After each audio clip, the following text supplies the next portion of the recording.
Good morning friends, welcome to my channel Anoop की मोहब्बत। और आप देख रहे हैं ये कुछ मोहब्बत ऐसी भी। तो पहले मैं एक्सपोज करने से पहले रौनक और नव्या का रिलेशनशिप, इससे पहले ये कहना चाहती हूँ कि ये टाइटल का नाम है कुछ मोहब्बत ऐसी भी।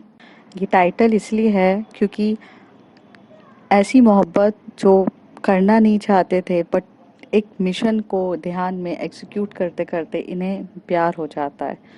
नव्या को रिया से बहुत ज़्यादा प्यार हो जाता है और रिया को नव्या से। इन लोगों की मोहब्बत कोई प्लान नहीं रहती है और ये बाकी मोहब्बतों से बहुत अलग थी। इसलिए इसका टाइटल है कि कुछ मोहब्बत ऐसी भी। ठीक है, तो अब आ जाते हैं बैक टू द स्टोरी। जब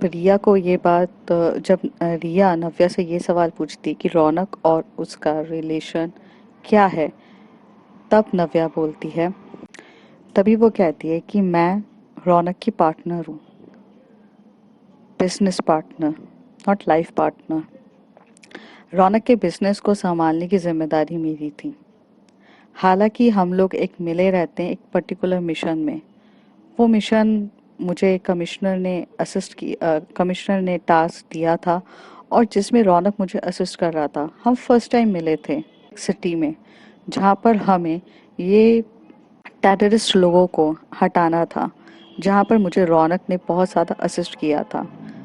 तब मुझे रौनक का नेचर पता चला कि वो बहुत ज़्यादा फ्रेंडली नेचर है और रौनक ने मेरी जान बचाई थी मुझे उस बम ब्लास्ट से जो होने वाला था।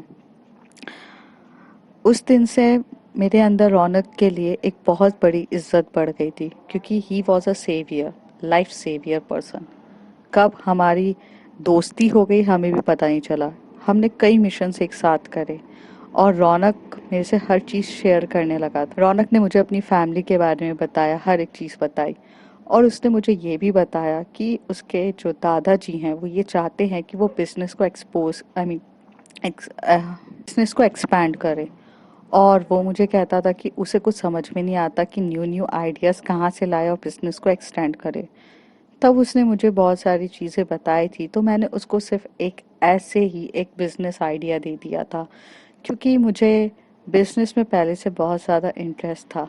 तो मैंने उसे एक बिजनेस आइडिया दे दिया था और जैसे ही मैंने उसे जब बिजनेस आइडिया दे दिया तो वो काफ़ी हद तक उस कंपनी को फ़ायदा किया और उसके दादाजी बड़े खुश हुए थे। ऐसे करके मैं उसे बहुत ज़्यादा बिजनेस आइडियाज़ देने लग गई और धीरे धीरे मेरा और उसका बिजनेस में काफ़ी इंटरेस्ट आने लगा। रौनक कभी भी बिजनेस में इंटरेस्ट लेता नहीं था। वो अपने सारे बिजनेस आइडियाज़ मेरे पास से सुन लेता था, लेकिन उसे समझ के उसे एग्जीक्यूट करके उसके प्रोज कॉन्स कुछ भी नहीं देखता था। उसके एडवांटेजेस डिसएडवांटेजेस उसको कुछ लेना देना ही नहीं था। सब कुछ उसने मेरी तरफ कर दिया। फिर जब ये बिजनेस आइडियाज़ बहुत ज़्यादा बढ़ने लग गए तब उसने मुझे ऑफ़र किया कि why don't you join our company as a partner. तब मैंने उसको बोला कि नहीं, मुझे कोई इंटरेस्ट नहीं है। पर वो तो रौनक था, आखिर वो मानेगा कैसे। और फिर आखिर यही हुआ कि रौनक ने मुझे पार्टनर बना ही दिया और मैं और वो कब बिजनेस पार्टनर बन गए पता ही नहीं चला। मैं 50% शेयर्स की इंडस्ट्रीज़ में मैं 50% शेयर्स की हकदार बन गई, शेयर होल्डर बन गई, जो मैं बनना नहीं चाहती थी। बट वो फ्री में कुछ करवाता नहीं था और आइडियाज़ भी नहीं लेता था। मेरा धीरे धीरे बिजनेस में इंटरेस्ट बढ़ता गया और अंडरकवर एजेंट से मैं थोड़ी दूर होती गई क्योंकि मेरे ऊपर इतना ज़्यादा टास्क था कि मुझे वो भी हैंडल करना है, ये भी हैंडल करना है। उसी वक्त रौनक अपना पूरा फोकस अंडरकवर एजेंट पे डालता था। धीरे धीरे बिजनेस बहुत अच्छे से चलना लगा। तब उसने अपने दादाजी को मेरे बारे में बताया और बोला कि ये मेरी पार्टनर है, बिजनेस पार्टनर। और मेरे जो 50% शेयर्स हैं वो उनमें से हाफ पार्टनर ये है। दादाजी को भी मेरे आइडियाज़ बहुत ज़्यादा पसंद हो गए और कब मैं एक पार्टनर से फैमिली मेंबर बन गई मुझे भी पता नहीं चला। दादा दादी मुझे बहुत ज़्यादा पसंद करने लग गए। तभी मेरी अनन्या से मिली। अनन्या मुझे अपनी फ्रेंड मानने लग गई। हालांकि वो ये सब होने लगा। अनन्या मेरी कोई फैमिली नहीं है। मैं अनाथ आश्रम में पड़ी भरी हूँ और यही वजह थी कि जिसकी वजह से मुझे फैमिली का प्यार कभी मिला नहीं। पर जब मुझे दादा दादी का प्यार मिला और ये सब हुआ तो मैं फैमिली मेंबर बन गई इनकी, और काफ़ी हद तक ये सब होने लगा। धीरे धीरे मेरे और रौनक के बीच में क्लोजीनेस बढ़ने लग गई। रौनक अपनी सारी चीज़ें मुझे बताने लगा, चाहे वो उसका अंडरकवर एजेंट हो, बिजनेस हो वगैरह। वो मुझ पे बहुत ज़्यादा ट्रस्ट करता था और मैं भी उस पे बहुत ट्रस्ट करती थी। मैं हमेशा से उसकी मैं हमेशा से उसकी बहुत इज्जत करती थी, क्योंकि रौनक इज्जतदार इंसान था ही। और बस यही और मेरे और रौनक के बीच का रिलेशन है।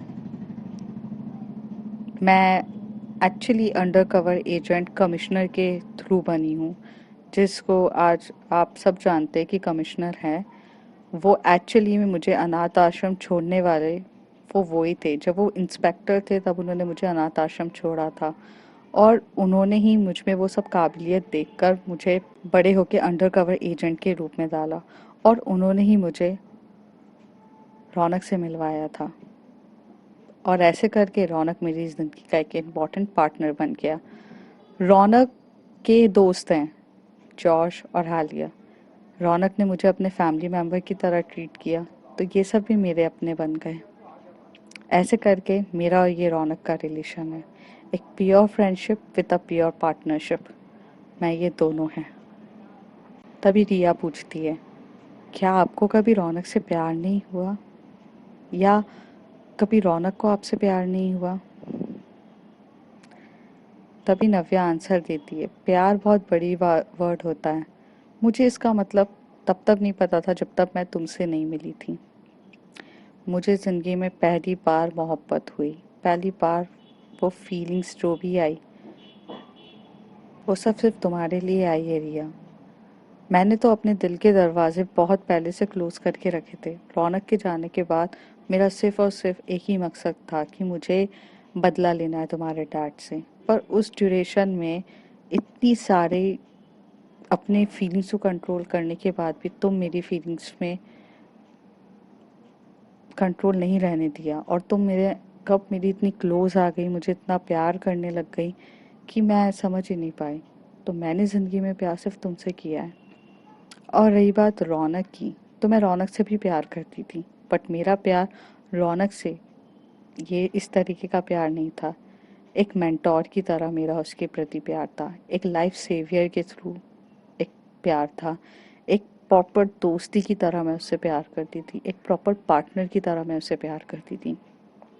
मेरी लाइफ का एक बहुत इम्पोर्टेंट हिस्सा था वो, जिसने मुझे सारे रिश्ते दिए। मॉम डैड की तरह प्यार देने वाले दादाजी दादी दिए, एक बहुत अच्छी फ्रेंड दी अनन्या, जॉश और आलिया जैसे ट्रू फ्रेंड्स दिए, जो कुछ भी हो जाए आपका साथ कभी नहीं छोड़ेंगे। एक रौनक जो मुझे कभी भी हंसाता था, हर एक चीज़ करता था। मुझे अंदर ना सिर्फ यही सारी फीलिंग्स थी उसके लिए। तभी रिया पूछती है, और रौनक के अंदर? रौनक के अंदर रौनक मुझे पसंद करता था, और वो पसंद मुझसे एज अ मेंटोर ये सब करके नहीं करता था। मैं तुमसे कभी झूठ नहीं कहूँगी। वो मुझे एज अ लाइफ पार्टनर बनाना चाहता था, और उसने मुझे प्रपोज भी किया था। लेकिन तब मैंने उसका प्रपोजल कभी एक्सेप्ट नहीं किया। मैं उसके लिए वो फील नहीं करती थी, इसलिए मैंने वो दिल से कभी वो प्रपोजल एक्सेप्ट नहीं किया। लेकिन जब वो मेरे हाथों में उसने दम तोड़ा ना, तब मुझे बहुत बुरा लगा। मुझे एक पल के लिए ऐसा लगा कि मैंने ना रौनक के साथ इंसाफ नहीं किया। मुझे अंदर ही अंदर गिल्टी फील होने लगा, बहुत ज़्यादा। और यही मेरी सच्चाई है, जिसके लिए मैं आज अपनी जान देने के लिए तैयार हूँ, रौनक के लिए। तो आप उससे तभी रिया बोली, तो आप उनसे प्यार करते हो इसका मतलब? नहीं रिया, प्यार मैं सिर्फ तुमसे करती हूँ, जैसे मैं तुम्हारे लिए अभी फील करती हूँ। मैंने रौनक के लिए कभी फील नहीं किया। बट हाँ, मैंने उस इंसान की फीलिंग्स की कदर नहीं करी जिस चीज़ के लिए मैं गिल्टी फील करती हूँ, और उन सब चीज़ों की वजह से मैंने उसे हमेशा के लिए खो दिया। ये बात के लिए मैं बहुत ज़्यादा गिल्टी फील करती हूँ। बट मैंने तुम्हें पाया, इस चीज़ के लिए मैं अंदर से बहुत ज़्यादा खुश हूँ। पता नहीं, इट्स ऑल अबाउट इत्तेफाक बोलूं या किस्मत बोलूं या ये बोलूं कि हमारे सफ़र ही ऐसा था कि अगर रौनक की डेथ नहीं हुई रहती या रौनक हमारी लाइफ से गया नहीं होता तो तुम मेरी लाइफ में कभी नहीं आती। एक तरफ मैं कभी कभार सोचती हूँ कि मैं रौनक का बदला लेते लेते तुमसे मिली, ये मेरी खुशनसीबी है। फिर एक तरफ सोचती हूँ कि अगर तुम्हारे डैड ने रौनक की डेथ ही नहीं की होती तो शायद ये सब चीज़ें होती नहीं। मुझे नहीं पता कि मैं सही सोच रही हूँ या गलत, बट रियलिटी यही है कि मैं तुमसे बहुत ज़्यादा प्यार करती हूँ। रौनक हमारे बीच में कभी नहीं आ सकता क्योंकि वो इंसान अब है भी नहीं। बस जिन लोगों ने अपने पोते को खोया है, जिसने अपना भाई को खोया है, जिस दोस्त ने अपने दोस्त को खोया है, उन सब का बदला लेने में आई हूँ। और मैं उस इंसान का बदला लेने आई हूँ जो मरते दम तक मुझे ये टास्क देकर गया था। बस यही है मेरे लिए, और कुछ भी नहीं है। तभी रिया उसे आती है और उसके आंखों को वो पूछती है, क्योंकि नव्या बहुत इमोशनल हो चुकी रहती है और वो जो कुछ भी बोल रही रहती है वो फुल ऑफ फीलिंग्स के साथ कह रही रहती है। ये देखकर हमारी रिया को उसकी हर एक बात पे कन्विंस फील होता है। पहले से ही वो कन्विंस थी, क्योंकि जिस तरीके से वो लोग एक दूसरे के लिए अपना प्यार दिखाते थे वो किसी प्रकार का दिखावा तो था नहीं। और अगर वो ऐसा फील रौनक के लिए करती तो वो कभी भी मेरे साथ इंटीमेट नहीं होती। ये बात तो रिया काफ़ी अच्छे से समझ चुकी थी। और वो नव्या के पास आती है, उसे हक करती है और उसे बिठाती है, उसे पानी पिलाती है और फिर कहती है I love you and I am happy कि भले रौनक की वजह से तुम मेरी ज़िंदगी में आई। आई नो मैं रौनक के लिए भी अब सैड फील करती हूँ, बट मैं इस बात की खुशी है कि तुम मेरी लाइफ में तो आई। तभी नव्या कहती बट तुम्हारे डैड ने जो किया वो माफ़ी लायक नहीं है। तभी रिया कहती है ये बात मैं बहुत अच्छे से जानती हूँ, वो माफ़ी लायक नहीं है। मैं तुमसे एक चीज़ का वादा करती हूँ नव्या, लाइफ में अगर कभी भी मेरी हेल्प लगे तो तुम मुझे बेझिझक बोल सकती हो। दूसरी चीज़ कि मैं तुम्हारी हेल्प दिल से करना चाहती हूँ। रौनक का बदला लेने के लिए मैं तुम्हारी हेल्प करना चाहती हूँ। अपने डैड को एक्सपोज करके डिस्ट्रॉय करना चाहती हूँ, क्योंकि उन्होंने कितने लोगों की जान ली है। यहाँ ब्लड रिलेशनशिप इम्पॉर्टेंट नहीं है, इम्पॉर्टेंट है इंसानियत। अगर मेरे डैड गलत हैं तो हैं, अगर वो सही हैं तो वो सही हैं। यहाँ पर मैं उन लड़कियों के साथ, जो इतनी सारी लड़कियों के साथ, जो मेरे डैड इन सब में इन्वॉल्व होके उन लड़कियों के साथ जो हुआ है उन सब में इन्वॉल्व है, तो मैं अपने डैड का साथ कैसे दे सकती हूँ। I am a girl. मुझे पता है कि जब कोई इंसान अपनी मर्जी के बिना छूता है हमें, हमारे साथ रेप करता है, कैसा फील होता है। पर मेरे डैड कि घर में खुद लड़की होकर उन्हें ये चीज़ कुछ समझ में नहीं आई। जिस इंसान ने मुझे एक एक ऐसे आदमी के साथ शादी के बंधन में बांधने की कोशिश कर दी अपने बिजनेस के लिए, उस इंसान से तुम्हें लगता है कि मेरे अंदर कुछ फीलिंग होगी? वो तो मेरे लिए उसी दिन मर गए थे जिस दिन उन्होंने मेरी शादी वो विक्की खुराना से करने की कोशिश करी थी और मैं तुम्हारे साथ यहाँ पर आ गई थी। तभी मैंने अपने डैड को दिल से निकाल दिया था। बस अब मेरी लाइफ में जो है वो तुम हो। पर पर क्या रिया, मेरी मॉम, मैं अपनी मॉम से बहुत प्यार करती हूँ नव्या, मेरी मॉम को कुछ नहीं होना चाहिए। तभी नव्या कहती है मैंने वादा किया है ना, आपकी मॉम को कुछ नहीं होगा। हम बस थोड़े दिन में आपकी मॉम को मित्तल हाउस में शिफ्ट कर देंगे। पॉसिबल है, सब पॉसिबल है अगर हम करना चाहें तो, नव्या कहती है। रिया कहती है तो प्लीज़ आप कुछ ना कुछ करिए। तो कहती है उसके लिए थोड़ा वक्त लगेगा मुझे, क्योंकि मिसेस मल्होत्रा की खुद की दिल से इच्छा होनी चाहिए मेरे घर आने के लिए, क्योंकि मैं लड़ना नहीं चाहती हूँ अभी तुम्हारे डैड से। अननेसेसरी लड़ना फालतू की बनती है। तो कहती है ठीक है।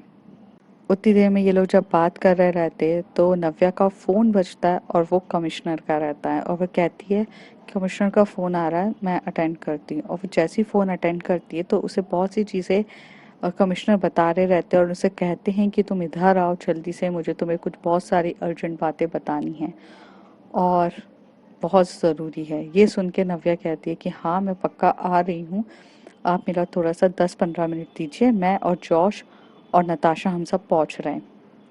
तभी जो वो कमिश्नर कहता है आलिया को भी लेते हुए आना। तभी नव्या कहती है कि आलिया अपने हनीमून के लिए गई है, तो वो कहते हैं उसका हनीमून कैंसिल करवाओ, ये टास्क पे मुझे उसकी सबसे ज़्यादा ज़रूरत है। तभी नव्या कहती है कि प्लीज़, उसकी अभी अभी मैरिड लाइफ स्टार्ट हुई है, हम इस टास्क में उसको इन्वॉल्व नहीं कर सकते, जो भी कुछ होगा हम हैंडल कर लेंगे। यही बात जब रिया सुनती है कि आलिया को बुलाया जा रहा है और आलिया का है, आलिया नहीं है, तो रिया मनी मन डिसाइड करती कि अगर इस टास्क में वो कुछ हेल्प कर सके तो वो ज़रूर हेल्प करना चाहेगी। और ऐसे करके वो नव्या की तरफ टर्न होती है और बोलती है अगर इस टास्क में मैं कुछ हेल्प कर सकती हूँ तो प्लीज़ मुझे बताना। तभी वो कहती है कि ठीक है, अगर तुम हेल्प करना चाहती हो तो ये बात तो मुझे कमिश्नर से पूछनी पड़ेगी। तभी वो कमिश्नर को फ़ोन लगा के बोलती है कि क्या मैं रिया को लेकर आ सकती हूँ इस टास्क के लिए। तब वो कहते बिल्कुल भी नहीं, वो मिस्टर मल्होत्रा की बेटी है और वो मिस्टर मल्होत्रा से ही सब कुछ रिलेटेड है, हम इतनी जल्दी ट्रस्ट नहीं कर सकते हैं। पर वो कहती है कि मैं ट्रस्ट करना चाहती हूँ, वो मेरी।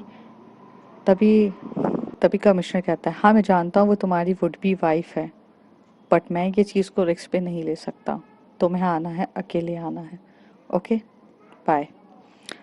और ये जाकर नव्या उसे बोलती है कि कमिश्नर सर अभी तो नहीं, लेकिन अगर कुछ होगा तो मैं तुम्हें ज़रूर बताऊंगी। तो कहती है ठीक है, चलो आप जाइए, अब देखते हैं कि आगे क्या होता है, कमिश्नर ऐसा क्या टास्क देने वाला है जो मिस्टर मनोज सर से रिलेटेड है और रिया उसकी पार्ट नहीं बन सकती है। ये सब देखने के लिए आपको देखना पड़ेगा मेरा नेक्स्ट एपिसोड। तब तक के लिए bye bye, take care and like my story, like share and subscribe. Thank you, bye bye and please subscribe यार।